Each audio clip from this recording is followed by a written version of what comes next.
ಶ್ರೀ ಕೃಷ್ಣ ಜನ್ಮಾಷ್ಟಮಿ. ಹೀಗಾಗಿ ಇಸ್ಕಾನ್ನಲ್ಲಿ 108 ಖಾದ್ಯಗಳ ನೈವೇದ್ಯ ಆಗಲಿದ್ದು, ಹಾಗಾದ್ರೆ ಕೃಷ್ಣ ರುಕ್ಮಿಣಿಗೆ ತಯಾರಿಯಾದ ಖಾದ್ಯ ಹೇಗಿದೆ ಅಂತ ನಮ್ಮ ಪ್ರತಿನಿಧಿ ಭವ್ಯ ಸುನಿಲ್ ಮಾತುಕತೆ ನಡೆಸಿದ್ದಾರೆ. ನೋಡ್ಕೊಂಡು ಬನ್ನಿ. ನಾಡಿನೆಲ್ಲೆಡೆ ಕೃಷ್ಣ ಜನ್ಮಾಷ್ಟಮಿಯ ಸಂಭ್ರಮ. ಕೃಷ್ಣನಿಗೆ ಬಹಳಷ್ಟು ಸಿಹಿ ತಿಂಡಿಗಳು ಅಂದರೆ ಪ್ರಾಣ. ಸೊ ಈಗ ಸದ್ಯ ನಾನು ಇಸ್ಕಾನ್ ದೇವಸ್ಥಾನದ ಕಿಚನಲ್ಲಿದ್ದೀನಿ. ನೀವು ದೃಶ್ಯದಲ್ಲಿ ಕೂಡ ನೋಡ್ತಾ ಇರ್ಬೋದು. ಕೃಷ್ಣ ಜನ್ಮಾಷ್ಟಮಿಯ ಸಲುವಾಗಿ ಈಗಾಗಲೇ ಸಿಹಿ ತಿನಿಸುಗಳು ಕೂಡ ರೆಡಿ ಆಗ್ತಾ ಇರುವಂಥದ್ದು.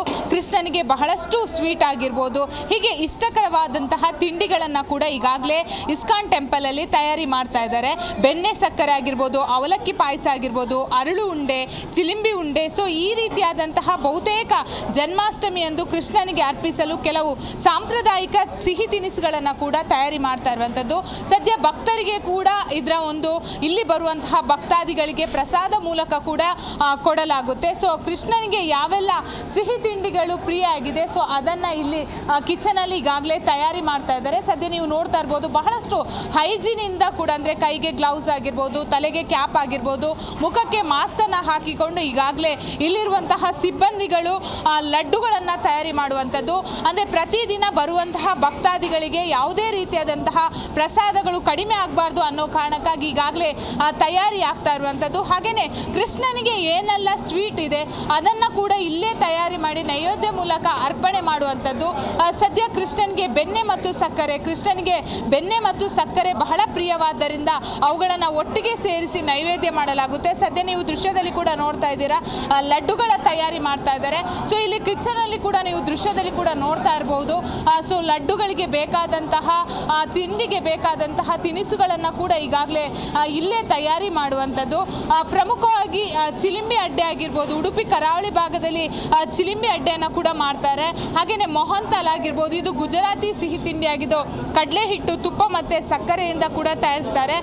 ಮಾಲ್ಬುವಾ ಆಗಿರ್ಬೋದು. ಸೊ ಬಹುತೇಕವಾಗಿ ವೆರೈಟಿ ಸಿಹಿ ತಿಂಡಿಗಳನ್ನು ಕೂಡ ಇಲ್ಲಿ ತಯಾರಿ ಮಾಡುವಂಥದ್ದು. ಕೃಷ್ಣನಿಗೆ ಸಿಹಿ ತಿನಿಸುಗಳಾದ ಲಡ್ಡು, ಪೇಡ, ಬರ್ಫಿ ಮುಂತಾದವುಗಳು ಕೂಡ ಬಹಳಷ್ಟು ಪ್ರಿಯಕರ. ಸೊ ಇಲ್ಲಿ ನೀವು ನೋಡ್ತಾ ಇರ್ಬೋದು, ಬರ್ಫಿ ಆಗಿರ್ಬೋದು ಎಲ್ಲದನ್ನು ಕೂಡ ಈಗಾಗಲೇ ತಯಾರಿ ಮಾಡಿ ಇಟ್ಟಿದ್ದಾರೆ. ಸೊ ಇವುಗಳನ್ನೆಲ್ಲ ದೇವರಿಗೆ ಮೊದಲು ನೈವೇದ್ಯ ಮೂಲಕ ಅರ್ಪಣೆ ಮಾಡಲಾಗುತ್ತೆ. ತದನಂತರ ಬಂದಂತಹ ಭಕ್ತಾದಿಗಳಿಗೆ ಇದೇ ಲಡ್ಡು ಪ್ರಸಾದವನ್ನು ಕೂಡ ವಿತರಣೆ ಮಾಡಲಾಗುತ್ತೆ. ಸದ್ಯ ನಾನು ಇಸ್ಕಾನ್ ಟೆಂಪಲಲ್ಲಿ ಕೂಡ ಇರುವಂಥದ್ದು. ಸೊ ಇಸ್ಕಾನಲ್ಲಿ ಯಾವ ರೀತಿಯಾದಂತಹ ತಯಾರಿಗಳನ್ನು ಮಾಡ್ತಾ ಇದ್ದಾರೆ ಅಂತ ನೀವು ದೃಶ್ಯದಲ್ಲಿ ಕೂಡ ನೋಡ್ತಾ ಇದ್ದೀರಾ. ಸಿಬ್ಬಂದಿಗಳು ಬಹಳಷ್ಟು ಹೈಜಿನಿಂದ ಕೂಡ ಇಲ್ಲಿ ತಯಾರಿ ಮಾಡ್ತಾ ಇರುವಂಥದ್ದು. ಅಂದರೆ ಯಾವುದೇ ರೀತಿಯಾದಂತಹ ತೊಂದರೆ ಆಗಬಾರ್ದು, ಅಂದರೆ ಕೃಷ್ಣನಿಗೆ ಅರ್ಪಣೆ ಮಾಡುವಾಗ ಬಹಳಷ್ಟು ಸೂಕ್ಷ್ಮವಾಗಿ, ಅಂದರೆ ದೇವರಿಗೆ ನಾವು ನೈವೇದ್ಯ ಅರ್ಪಣೆ ಮಾಡುವಾಗ ಅದು ಬಹಳಷ್ಟು ನೀಟ್ನೆಸ್ಸಿಂದ ಕೂಡಬೇಕು. ಅಷ್ಟು ಮಾತ್ರವಲ್ಲದೆ ಬರುವಂತಹ ಭಕ್ತಾದಿಗಳಿಗೆ ಕೂಡ ಕೊಡುವಂಥ ಪ್ರಸಾದ ಇದಾಗಿರೋ ಕಾರಣಕ್ಕಾಗಿ ಸೊ ಬೆಣ್ಣೆ ಆಗಿರ್ಬೋದು, ಸಕ್ಕರೆ ಆಗಿರ್ಬೋದು, ತುಪ್ಪ, ಹಾಲುಗಳನ್ನು ಬೆರೆಸಿ ಸಿಹಿ ತಿಂಡಿಗಳನ್ನು ಕೂಡ ಇಲ್ಲಿ ತಯಾರಿ ಮಾಡ್ತಾ ಇದ್ದಾರೆ. ಒಟ್ಟಾರೆ ನಾಡಿನಾದ್ಯಂತ ಕೃಷ್ಣ ಜನ್ಮಾಷ್ಟಮಿಯ ಸಂಭ್ರಮ. ಕೃಷ್ಣನಿಗೆ ಬಹಳಷ್ಟು ಪ್ರಿಯಕರವಾದಂತಹ ಸಿಹಿ ತಿಂಡಿಗಳು ಕೂಡ ಈಗಾಗಲೇ ತಯಾರಿಯಾಗಿದೆ. ಸೊ ಕೃಷ್ಣನಿಗೆ ಎಲ್ಲ ರೀತಿಯಾದಂತಹ ಬಗೆಯ ನೈವೇದ್ಯಗಳನ್ನು ಇಂದು ಮತ್ತು ನಾಳೆ 2 ದಿವಸಗಳ ಕಾಲ ದೇವರಿಗೆ ಅರ್ಪಣೆಯನ್ನು ಕೂಡ ಮಾಡಲಾಗುತ್ತೆ. ಸೊ ಭಕ್ತಾದಿಗಳು ಬಂದು ಇಲ್ಲಿ ಬಂದು ದೇವರ ದರ್ಶನವನ್ನು ಪಡೆದ ಬಳಿಕ ಸಿಹಿ ತಿಂಡಿಗಳನ್ನು ಕೂಡ ಈಗಾಗಲೇ ಸಿಬ್ಬಂದಿಗಳು ತಯಾರಿ ಮಾಡ್ತಾ ಇದ್ದಾರೆ. ಒಟ್ಟಾರೆ ನಾಡಿನಾದ್ಯಂತ ಕೃಷ್ಣ ಜನ್ಮಾಷ್ಟಮಿ ಬಹಳಷ್ಟು ಸಂಭ್ರಮದಿಂದ ಕೂಡಿರುವಂಥದ್ದು.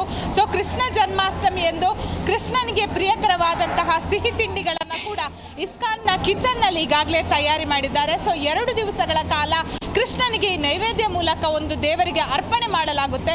ತದನಂತರ ಬರುವ ಭಕ್ತಾದಿಗಳಿಗೆ ಕೂಡ ಈ ಪ್ರಸಾದವನ್ನು, ಅಂದರೆ ಈಗಾಗಲೇ 1 ಲಕ್ಷಕ್ಕೂ ಹೆಚ್ಚು ಲಡ್ಡುಗಳ ತಯಾರಿ ಕೂಡ ಮಾಡಿರುವಂಥದ್ದು.